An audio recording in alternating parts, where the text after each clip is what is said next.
মনে করো আমার হাতে এটি একটি লোহার পাইপ। এই লোহার পাইপের ভেতরের ব্যাস এবং বাইরের ব্যাস একই রকম হবে? উত্তর হবে না। ভেতরের ব্যাস অপেক্ষা বাইরের ব্যাস বেশি হবে। কেন বেশি হবে? এই পুরুত্বের কারণে। আমরা একটু মেপে দেখি। দেখো, এই পাইপের ভেতরের ব্যাস 7 সেন্টিমিটার এবং বাইরের ব্যাস 9 সেন্টিমিটার, অর্থাৎ ভেতরের ব্যাস অপেক্ষা বাইরের ব্যাস বেশি। এখন এই পাইপের যে লোহাটা আছে, এই লোহাটার আয়তন তোমাকে নির্ণয় করতে হবে। সেজন্য তুমি কি করবা? এই যে বাইরের ব্যাস আছে, সেই বাইরের ব্যাস কাজে লাগাই একবার আয়তন নির্ণয় করবা এবং ভিতরের ব্যাস কাজে লাগাইয়া আর একবার আয়তন নির্ণয় করবা। দুই আয়তনের পার্থক্য করবা, তোমার এই লোহার আয়তন নির্ণয় করা হয়ে যাবে। এখন তুমি যদি এই এক্সাম্পলটা বুঝে থাকো, তাহলে এই প্রশ্নটা তোমার জন্য। দেখো, এটা কিন্তু খুবই গুরুত্বপূর্ণ প্রশ্ন, অনেকগুলো বোর্ডে আসছে। দেখো, একটি লোহার পাইপের ভেতরের ও বাইরের ব্যাস যথাক্রমে 12 এবং 14 সেন্টিমিটার, পাইপের উচ্চতা 5 মিটার।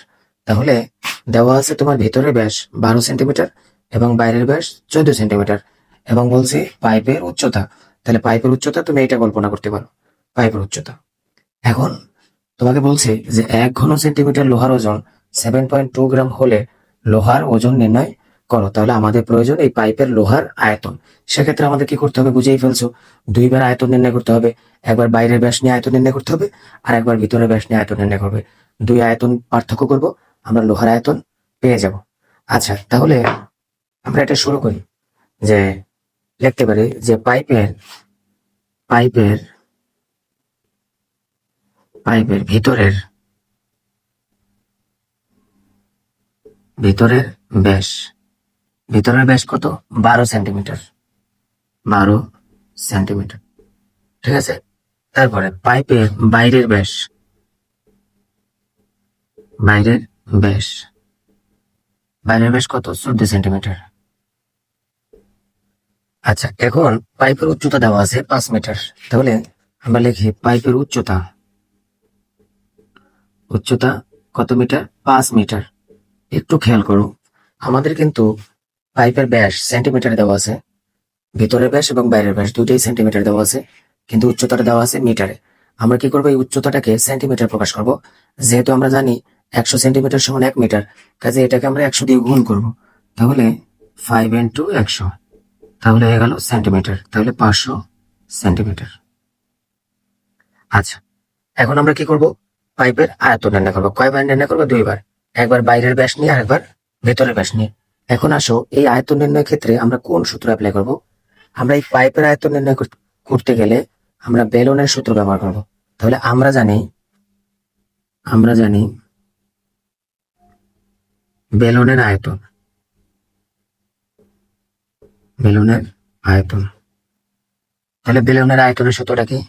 পাই আর স্কোয়ার এইচ। এখন যদি আমরা লিখি যে পাইপের ভিতরের আয়তন, তাহলে পাইপের ভিতরের আয়তন, তাহলে ভিতরের আয়তন কি হবে? পাই আর স্কোয়ার। আর মানে কি? ব্যাসার্ধ। যেহেতু আমাদের এখানে ব্যাস দেওয়া আছে, আমরা 2 দিয়ে ভাগ করলে ব্যাসার্ধ হয়ে যাবে। তাহলে ভিতরের আয়তন 12/2 ইন্টু, এখানে আমরা পাচ্ছি উচ্চতার মান 500, তাহলে এখানে আমরা পাচ্ছি 18,000 পাই। এই আমাদের পাইপের ভেতরের আয়তন। এখন আমরা পাইপের বাইরের আয়তন নির্ণয় করব। বাইরের আয়তন, তাহলে বাইরের আয়তনও এইভাবে পাই আর স্কোয়ার, আর মানে 14/2 স্কোয়ার, এইচ মানে 500 পাই। আচ্ছা, তাহলে আমরা ভিতরের আয়তন নির্ণয় করলাম এবং বাইরের আয়তন নির্ণয় করলাম। এখন পাইপের আয়তন নির্ণয় করতে গেলে কি করতে হবে? এই দুই আয়তন বিয়োগ করতে হবে। তাহলে লিখি, সুতরাং পাইপের আয়তন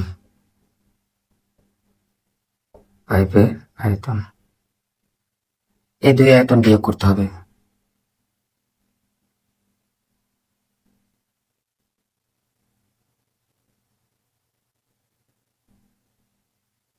ঘন সেন্টিমিটার। আয়তনের ক্ষেত্রে আমরা ঘন সেন্টিমিটার লিখবো প্রত্যেকটা। আচ্ছা, এখন এটা আমরা বিয়োগ করি।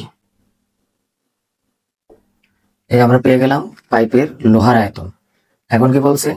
1 ঘন সেন্টিমিটার লোহার ওজন এত গ্রাম হলে, তাহলে 1 ঘন সেন্টিমিটার লোহার ওজন এত গ্রাম। সুতরাং সম্পূর্ণ লোহার ওজন কত গ্রাম?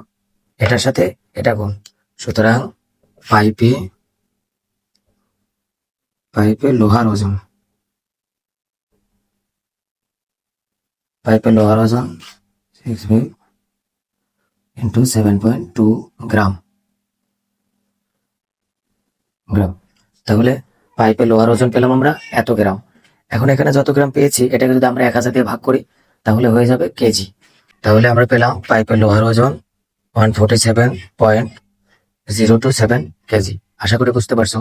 এই টাইপের গুরুত্বপূর্ণ ম্যাথের সমাধান পাওয়ার জন্য পেজটি ফলো দিয়ে রাখো এবং চ্যানেলটি সাবস্ক্রাইব করে রাখো। ধন্যবাদ।